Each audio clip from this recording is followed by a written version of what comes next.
Hello friends, कैसे हो आप सभी लोग। आई होप कि सभी बहुत अच्छे होंगे।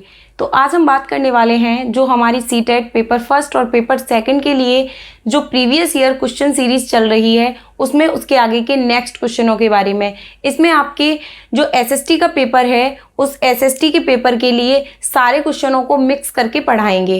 तो जितने भी एसएसटी के क्वेश्चन हैं जो कि प्रीवियस ईयर में अभी तक आ चुके हैं उन सभी की आगे की सीरीज है जिसे आज हम कंप्लीट करेंगे। तो सबसे पहले बात करते हैं रेगुलेटिंग एक्ट के बारे में, यानी कि जो रेगुलेटिंग एक्ट है वो भारत में कब आया था। ये क्वेश्चन सीटेट के पेपर सेकंड में एसएसटी में कई बार पूछा गया है। तो जो रेगुलेटिंग एक्ट है वो भारत में 1773 ईस्वी में आया था। जो रेगुलेटिंग एक्ट है वो भारत में 1773 ईस्वी में आया था। उसके बाद बात करते हैं, जब रेगुलेटिंग एक्ट भारत में आया था बंगाल का गवर्नर जनरल कौन था। यानी कि जब रेगुलेटिंग एक्ट भारत में आया था उस समय जो बंगाल है वहाँ का गवर्नर जनरल कौन था, तो वो था लॉर्ड वारेन हेस्टिंग। यानी कि उस समय वहाँ बंगाल का जो गवर्नर जनरल था वो था लॉर्ड वारेन हेस्टिंग। उसके बाद बात करते हैं संविधान की संचालन समिति, यानी कि जो संविधान सभा बनाई गई थी उसमें जो अलग अलग समितियां बनाई गई थी उन सभी समितियों में एक समिति थी जिसका नाम था संचालन समिति। तो संचालन समिति के अध्यक्ष कौन थे, तो वो थे डॉक्टर राजेंद्र प्रसाद। हमारी जो संचालन समिति बनाई गई थी संविधान सभा के निर्माण के लिए उसकी संचालन समिति के जो अध्यक्ष थे वो थे डॉक्टर राजेंद्र प्रसाद। उसके बाद बात करते हैं स्वतंत्र भारत के, यानी कि जो जब हमारा भारत स्वतंत्र हो गया था उसके बाद जो भारत के प्रथम प्रधानमंत्री बने वो कौन बने, तो वो बने पंडित जवाहरलाल नेहरू। यानी कि स्वतंत्र भारत के प्रथम प्रधानमंत्री थे पंडित जवाहरलाल नेहरू। उसके बाद बात करते हैं संविधान के निर्माण में कितना समय लगा। जो हमारा संविधान है वो जब बनाया जा रहा था तो वो जब बनकर तैयार हुआ तो उसके निर्माण में कितना टाइम लगा, तो 2 वर्ष 11 महीने और 18 दिन का समय लगा। उसके बाद बात करते हैं किस सदन को उच्च सदन कहा जाता है। यानी कि जो हमारे सदनों की संख्या है वो 2 है, एक है लोकसभा और एक है राज्यसभा। उन लोकसभा और राज्यसभा में कौन सा सदन है जिसे उच्च सदन कहा जाता है, तो वो कहा जाता है राज्यसभा को। यानी कि जो राज्यसभा है वो हमारा उच्च सदन है।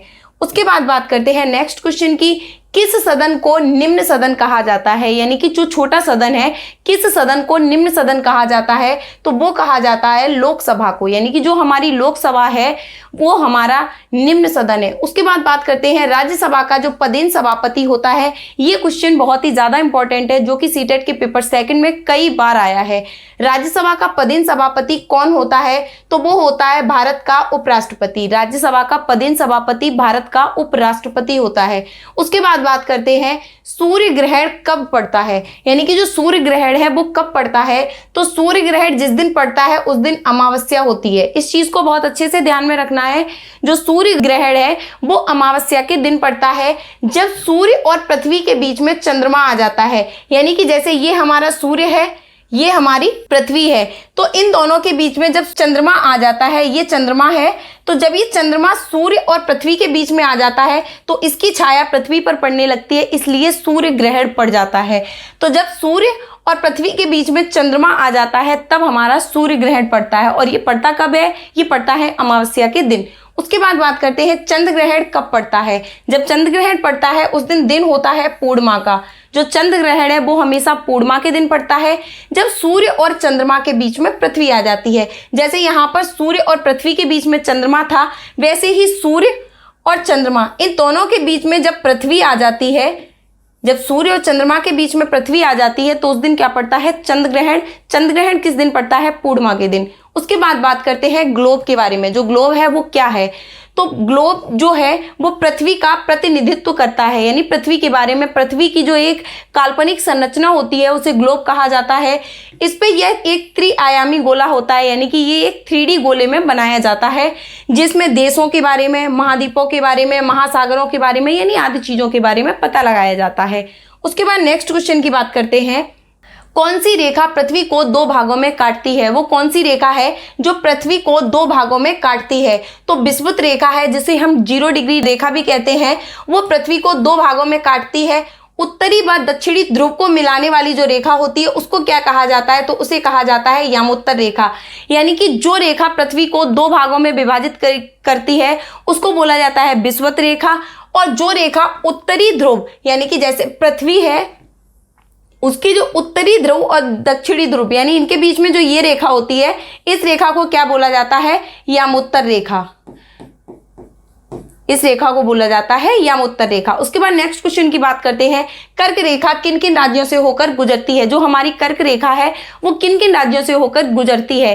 तो जो कर्क रेखा है वो 8 राज्यों से होकर गुजरती है। इसकी एक शॉर्ट ट्रिक भी है, मित्र पर गमछा झार। ये एक ट्रिक है, जैसे कि मिजोरम, त्रिपुरा, पश्चिम बंगाल, राजस्थान, गुजरात, छत्तीसगढ़, मध्य प्रदेश और झारखंड। मिजोरम, त्रिपुरा, पश्चिम बंगाल, राजस्थान, गुजरात, मध्य प्रदेश, छत्तीसगढ़ और झारखंड, इन राज्यों से होकर जो हमारी कर्क रेखा है वो गुजरती है। तो कर्क रेखा 8 राज्यों से होकर गुजरती है। इसकी एक शॉर्ट ट्रिक है, मित्र पर गमछा झार। इसके अनुसार हम इन चीजों को लर्न रख सकते हैं।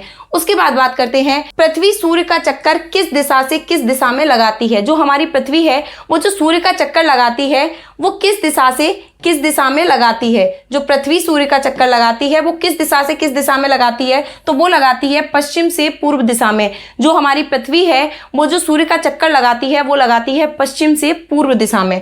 उसके बाद नेक्स्ट क्वेश्चन की बात करते हैं, भारत ग्रीनविच के किस ओर स्थित है? जो भारत है, जो हमारी मानक समय रेखा है जिसे ग्रीनविच बोला जाता है, जहां से हमारे समय का यानी कि हमारे टाइम का निर्धारण होता है, वो किस जगह स्थित है? तो वो स्थित है पूर्व में। जो भारत की ग्रीनविच रेखा है वो पूर्व में स्थित है। मानचित्र क्या है? मानचित्र इस प्रकार के होते हैं, यानी जो मानचित्र हैं वो 3 प्रकार के होते हैं। जो ये मानचित्र हैं वो 3 प्रकार के होते हैं। एक होता है भौतिक मानचित्र, दूसरा होता है राजनीतिक मानचित्र, तीसरा होता है थीमेटिक मानचित्र। तो जो भौतिक मानचित्र होता है उसमें क्या होता है? भौतिक चीजों के बारे में पता लगाया जाता है, जैसे कि पर्वत है, पठार है, नदियां हैं, महासागर है, इत्यादि चीजों के बारे में भौतिक मानचित्र से पता लगाया जाता है। और जो राजनीतिक मानचित्र है जिसमें घर है, नगर है, शहर है आदि के बारे में पता लगाया जाता है। यानी कि जो हमारा राजनीतिक मानचित्र होता है उसके अनुसार घर, नगर, शहर आदि के बारे में पता लगाया जाता है। उसके बाद बात करते हैं थीमेटिक मानचित्र की। थीमेटिक जो मानचित्र होता है उससे हम मौसम, सड़क, बारिश यानी जो तापमान वगैरह है इन सभी चीज़ों के बारे में, किस जगह पे बारिश होने वाली है, किस जगह पे कौन कौन सी रोडें हैं, किस जगह कौन सी रेलवे लाइन पड़ी हुई है, इन सभी चीज़ों के बारे में किससे पता लगाते हैं? तो वो लगाते हैं थीमेटिक मानचित्र से। उसके बाद नेक्स्ट क्वेश्चन की बात करते हैं, महाद्वीपों की संख्या कितनी है? यानी कि जो हमारे महाद्वीप हैं उनकी संख्या है 7। यानी कि टोटल जो महाद्वीप हैं उनकी संख्या कितनी है? वो है 7।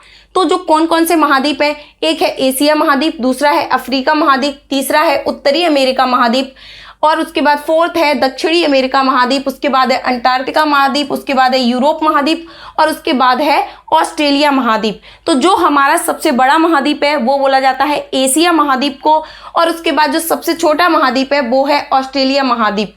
तो इसी प्रकार से जो हमारे महाद्वीपों की संख्या है वो है 7। उसके बाद बात करते हैं महासागरों के बारे में। तो महासागरों की जो संख्या है वो है 5। यानी कि महाद्वीप है हमारे 7, महासागर है हमारे 5। कौन कौन से महासागर हैं?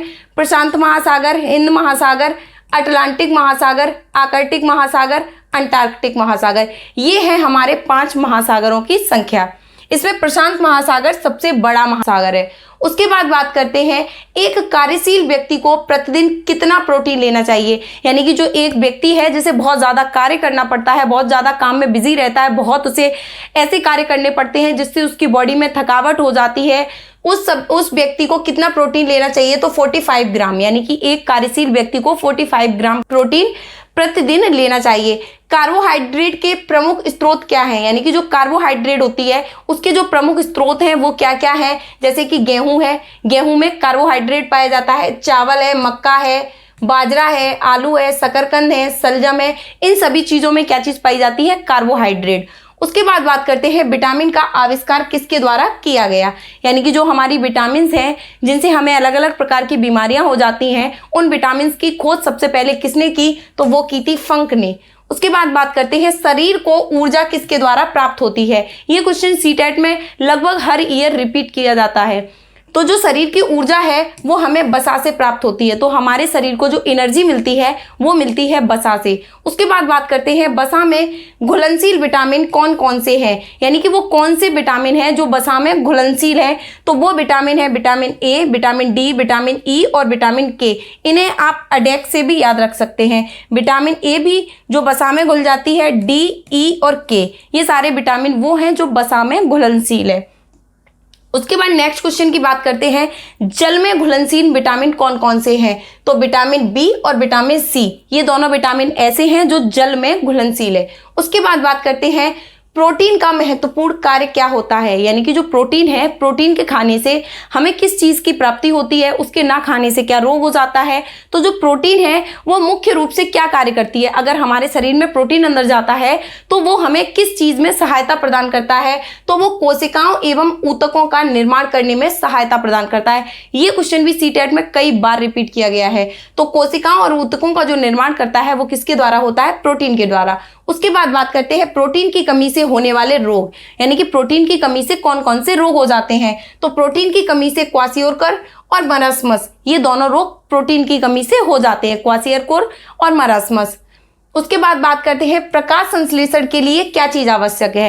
प्रकाश संश्लेषण के लिए क्या चीज आवश्यक है? तो जो प्रकाश संश्लेषण की प्रक्रिया है उसी के द्वारा पौधों को भोजन की प्राप्ति होती है, और जब पौधे बड़े हो जाते हैं तो वो हमारे यूज में आते हैं। तो प्रकाश संश्लेषण की क्रिया के लिए जिस चीज की आवश्यकता होती है वो होती है कार्बन डाइऑक्साइड, पानी, क्लोरोफिल और सूर्य का प्रकाश। इन सभी चीजों से मिलकर जो हमारे पौधे हैं वो प्रकाश संश्लेषण की क्रिया करते हैं। तो ये थे हमारे एसएसटी में पूछे जाने वाले सारी चीजों के, जितनी भी चीजों के, जैसे कि हमारी एसएसटी में शामिल है जियोग्राफी है, पॉलिटिकल साइंस है, जो भी चीजें उसमें शामिल की गई हैं उन सभी चीजों के मिक्स क्वेश्चन जो कि प्रीवियस ईयर में अभी तक पूछे गए हैं। तो ये थे हमारे एसएसटी के कुछ इंपॉर्टेंट क्वेश्चंस। तो आज के लिए फिलहाल एसएसटी के टॉपिक में फिलहाल इतना ही। Thank you.